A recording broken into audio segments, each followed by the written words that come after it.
Welcome to our practice. Today we are focusing on upper body and exploring how stability and mobility complement each other. We are working on shoulder stabilizers, wrist flexors, and deep core. This class is for all levels. If you are new to yoga, it's a great step to build a foundation. I'm just surrounded by beautiful nature and all the animals around me, so it's pretty nice, but you're gonna hear some cars and dogs and frogs and birds and even goats. They're also here. If you're ready, let's begin. We'll start in seated position with the wrist prep first. So just bend your elbows and start rolling your wrist out.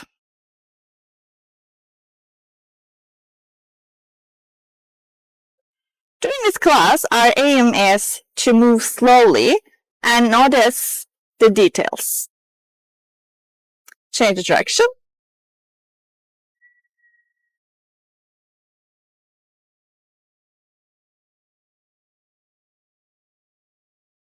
Great. Now we're coming on to hands and knees, tabletop.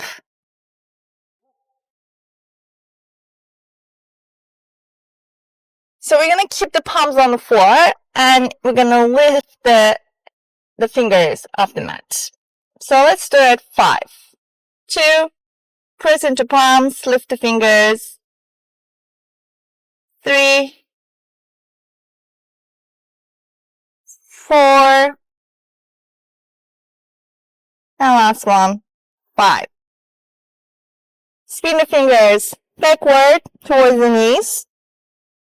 Pressing into palms again, and this time we're bringing the hips backward as we're stretching through our forearms and wrists. We'll stay here for a few breaths.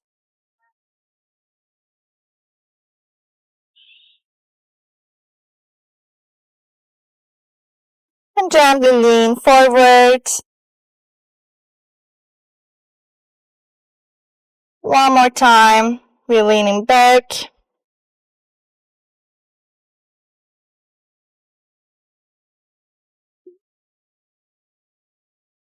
Breathing through the stretching.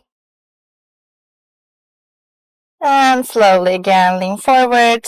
Turn the fingers forward to the top of your mat.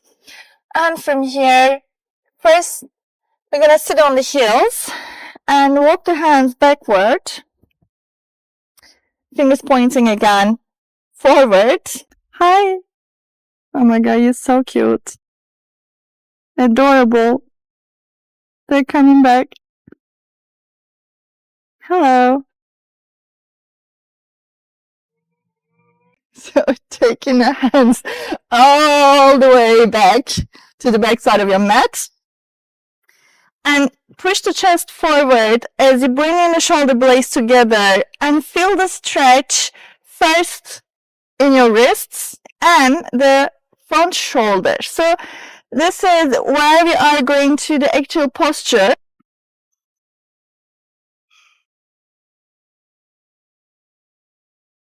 And from here, lift the hips, walk one foot forward and the other one. So you come into reverse tabletop. Pressing into palms, maybe you're feeling shoulder blades. So make sure that your chest is open, your collarbones are wide. From here, we're going to lean the chest forward and then back. Start activating the glutes and support your neck. Let's do 2 more. And last one. Very good. And from here, first, lower the hips down. And maybe bringing the hands next to the hips. From here, we're going to reverse tabletop again. And from reverse tabletop, to activate our deep core, we're going to slide through and come to acid variation. So feet on the floor, we're not lifting the feet. And again, reverse tabletop. Sliding press into palms, lift the hips, activate the deep core, and the last one.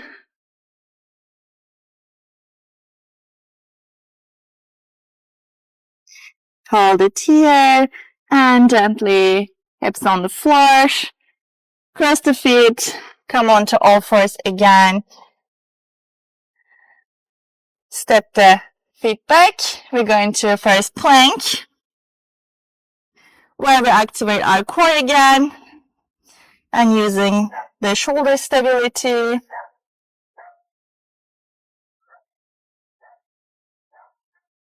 And for this version, you can bring the knees down. We're going to do a scapular push-up.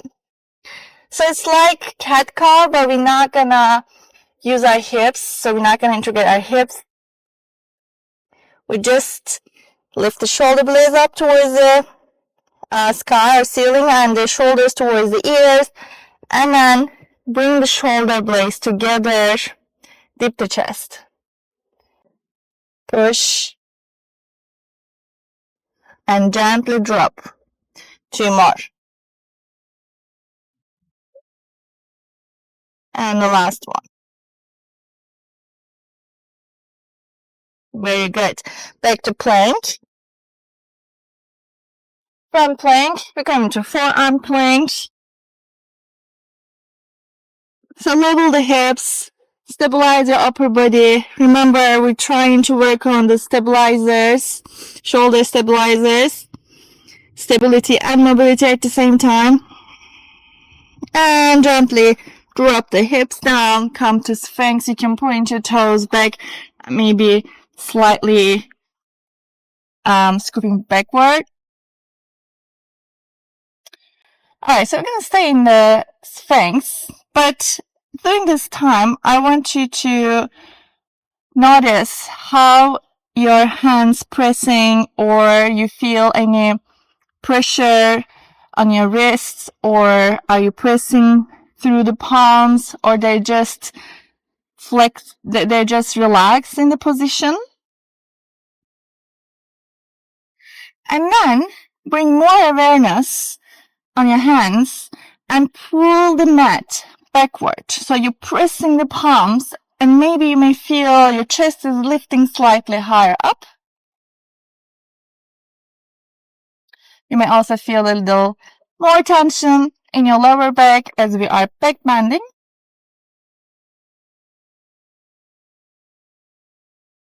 Keep dragging the mat and relax again. Okay, so the next one, we're going to lift the elbows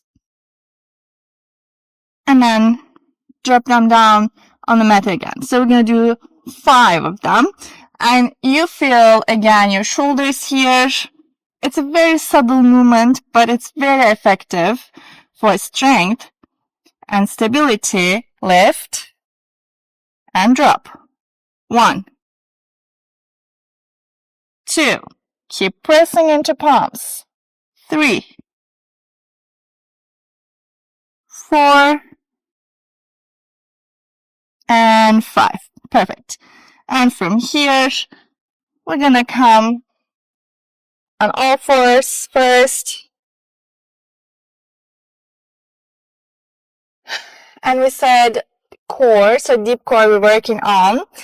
Either you can come to briefly on in downward facing dog and step forward to seated, or from here, from tabletop, you can just sit on the heels, drop the hips over one side, stretch the legs first, and come to seated. We'll continue with Navasana, both pose.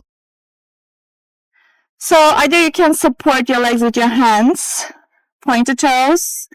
We want to activate deep core. So we really trying to bring the legs toward the chest. We are also using the core compression strength here.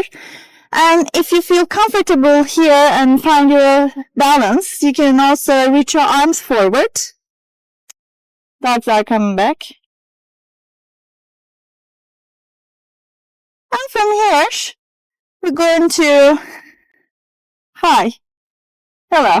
We are going to, from Navasana, we're going to low boat. So arms maybe still reaching forward, stretch the legs, and lower the back down.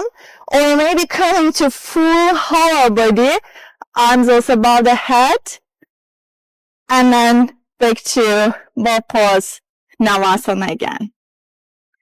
One more time. Stretch the legs, activate the deep core, and lower the back.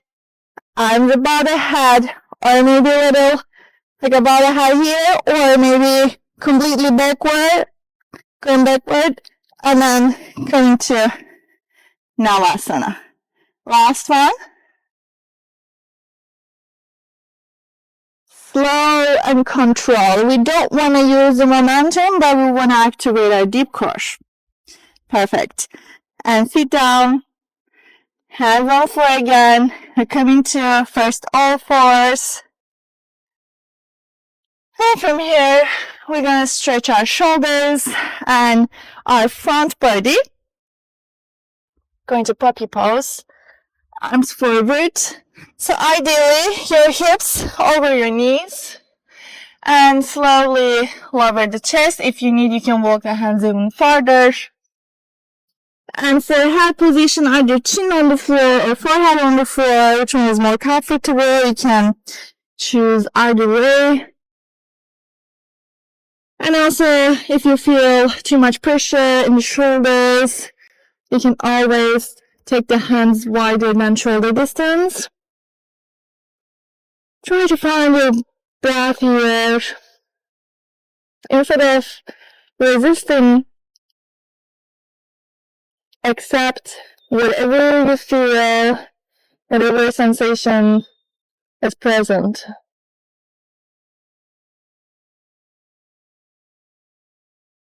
Use the breath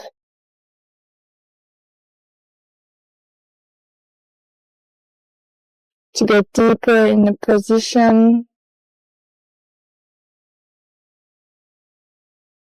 Calm the nervous system and the mind.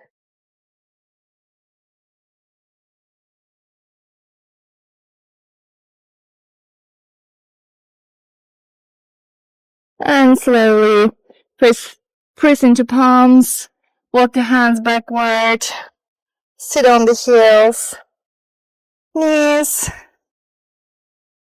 wider, maybe like the mat width, or you can bring down a little closer, and extend the arms forward, go into child's pose. Relax the shoulders.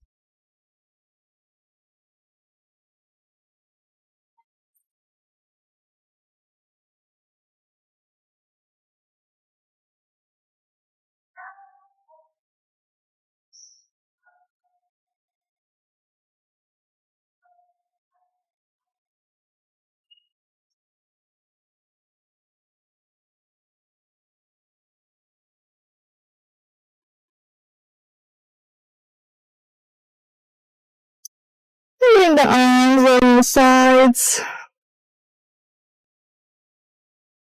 Maybe touching the feet. Relaxing the knees.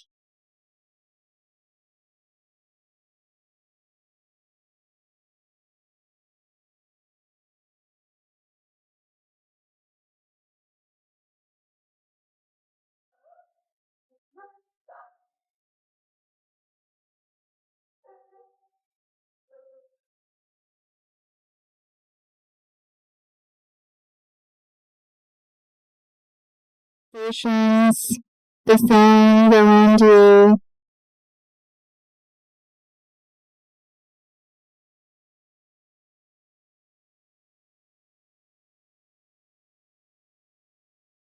And the hands next to your move again.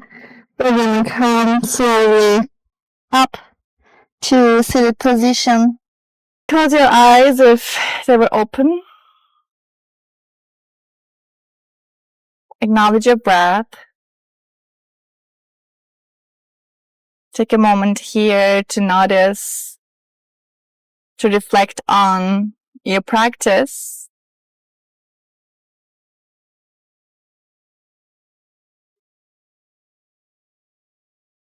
are you feeling energized or tired, or whatever the feeling you have in this moment? Without changing or judging, just find a way to stay with it, sit with it.